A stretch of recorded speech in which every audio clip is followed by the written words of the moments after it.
आज बात उस रहस्य की जिसे समझ पाना इंसान के बस की बात नहीं।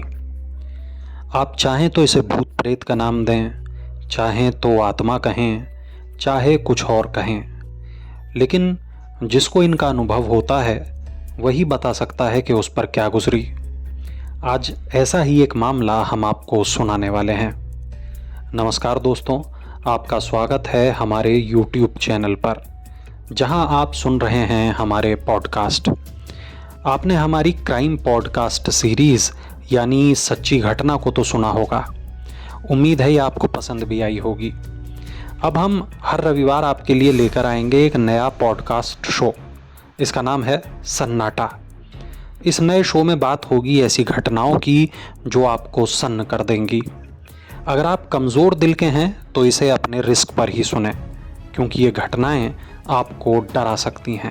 आज इस पहले पॉडकास्ट में हम आपको गाज़ियाबाद के एक शख्स की कहानी सुनाएंगे।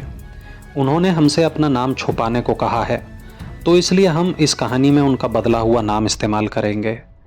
कहानी के लिए उनका नाम रखा गया है गौरव। तो गौरव गाज़ियाबाद के वसुंधरा में रहते हैं, नोएडा में नौकरी करते हैं।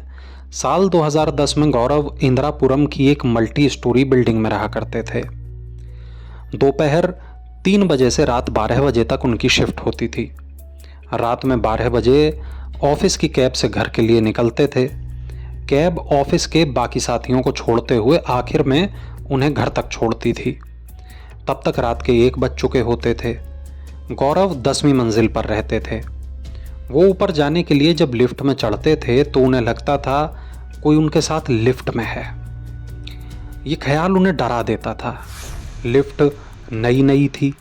स्टील की दीवारों पर वो खुद को साफ साफ देख पाते थे, लेकिन उन्हें ऐसा लगता था कि वो अपने साथ किसी सफ़ेद साए को भी देख पा रहे हैं। वो इंसानी आकृति सी थी, लेकिन फिर भी सब धुंधला धुंधला था। सामने होकर भी वो गायब था, लेकिन उसके होने का एहसास ज़रूर था। गौरव अपनी सांसों को थामे 10वीं मंजिल पर उतरते थे, लेकिन उन्हें लगता था कि वो साया उनके साथ लिफ्ट से उतर चुका है। वो मुड़कर देखते, लेकिन दिखता कुछ नहीं। सर्दियों की रातें, दूर दूर तक सन्नाटा, सारे फ्लैट्स बंद, बरामदे में हल्की सी लाइट। गौरव अंदर तक कांप जाते थे। दिल जोर जोर से धड़कने लगता। वो तेज रफ्तार कदमों से आगे बढ़ते, अपने फ्लैट का ताला खोलते और भीतर घुसते ही तेजी से फ्लैट को बंद कर लेते। खास बात यह कि उन्हें घर के अंदर वो डर नहीं लगता था। ऐसा लगता था जैसे वो साया वापस लौट गया है। वो चैन की सांस लेते थे। लेकिन अगले दिन लिफ्ट से आते वक्त उन्हें फिर वही एहसास होता था। फिर उसी साए को वो अपने साथ महसूस करते थे। फिर वो उनके साथ 10वीं मंजिल तक आता और उनके साथ उनके फ्लैट तक जाता, और फिर गौरव फ्लैट बंद कर लेते। फिर इसके अगले दिन भी ऐसा ही होता, और उसके अगले दिन भी। अब ये रोज की बात हो गई थी। धीरे धीरे गौरव का डर खत्म होने लगा था, लेकिन उन्हें रोजाना उस साए का एहसास होता था। गौरव सोचते थे शायद वो कोई आत्मा है, लेकिन शायद वो उन्हें नुकसान नहीं पहुंचाना चाहती, क्योंकि अगर उसे नुकसान पहुंचाना होता तो शायद वो ऐसा कर चुकी होती। दोस्तों, गौरव रात में 1 बजे तक घर पहुंचते थे और उन्हें सोते सोते 2 से 3 बज जाते थे। रात में 2 बजे से लेकर 4 बजे तक का वक्त बड़ा अजीब सा होता है।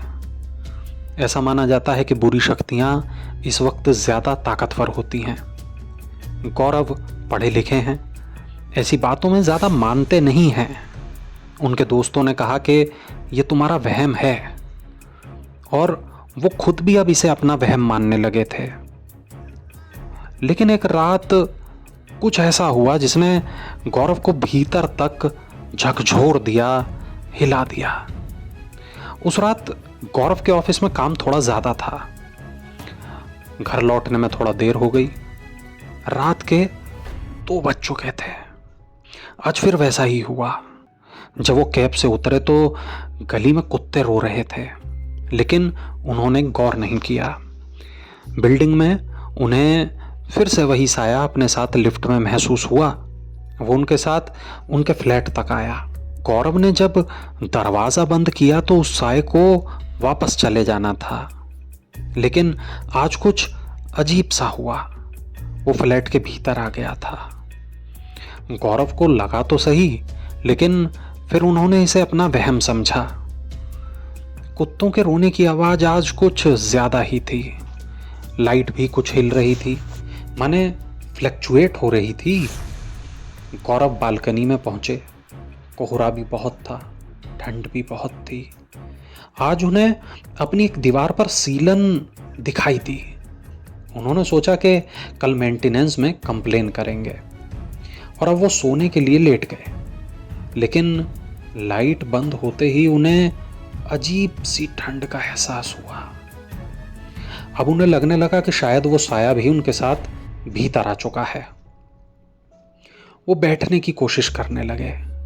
उन्होंने सोचा कि लाइट जलाएंगे, लेकिन अचानक उनका शरीर जाम हो गया।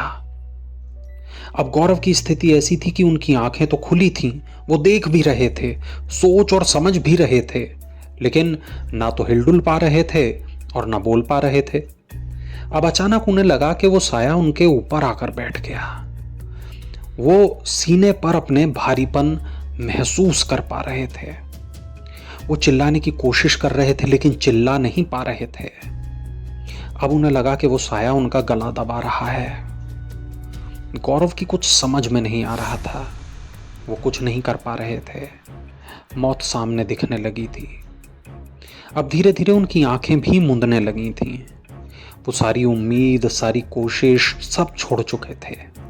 आखिर वो बेहोश हो गए।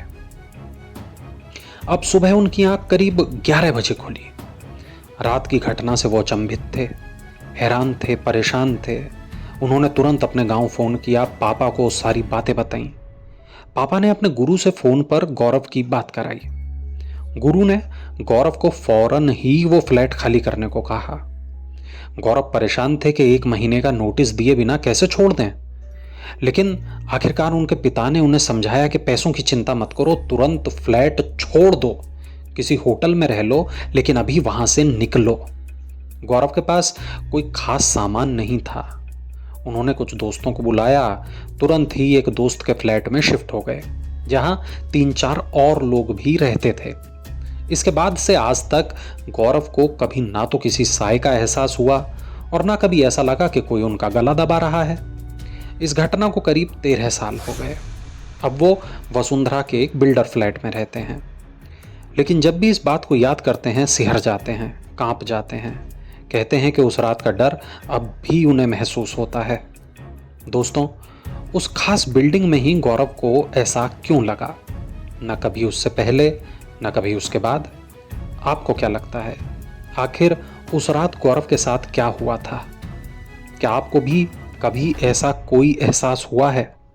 अगर आपके पास ऐसी कोई सच्ची घटना है, कभी आपका सामना भी अगर किसी ऐसी बुरी शक्ति के साथ हुआ है, तो ज़रूर कमेंट करें। हम आपकी कहानी भी अपने चैनल पर चलाएंगे। तो दोस्तों, इंतज़ार रहेगा आपके कमेंट्स का। अगले रविवार फिर मिलेंगे एक नई कहानी के साथ। तब तक के लिए नमस्कार।